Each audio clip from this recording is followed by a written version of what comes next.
A moment of silence swept across the nation today in remembrance of the tragic day that impacted the country 13 years ago. Local News 8's Caitlin Lukitas joins us live from Pocatello, where the community came together to commemorate the victims of both 9/11 in New York City and those who fought overseas. So, Caitlin, what were some of the stories you heard today?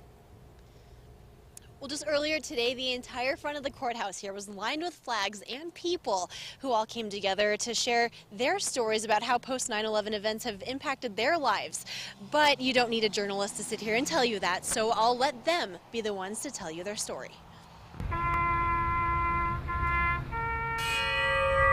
This is exactly what the weather was like 13 years ago. I'll never forget that, ever. The military's kind of the sword and law enforcement's kind of the shield. The sword that goes out to hunt down those who would do this, and the shield stays behind to protect what's here. I've deployed twice, in 2004 and 5 in OIF 3, and then in 2010 and 11 under Operation New Dawn. I got to see kind of the beginnings of what we were doing, and then the final withdrawal procedures that the U.S. went through in Iraq. I think it's really important that we remember. That's the best thing you can do, is remember, because it helps guide what we do in the future. We found out two of my cousins worked for Cantor Fitzgerald, which is the company that lost absolutely everybody.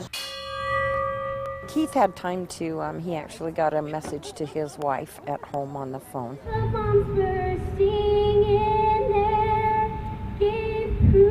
People forget, the emotions become less intense, so you forget until they come knocking at the door again. This event would absolutely affect everybody. Everybody is going to be touched in some way. They're going to know somebody that knew somebody that was related to. There's a connection with every single American.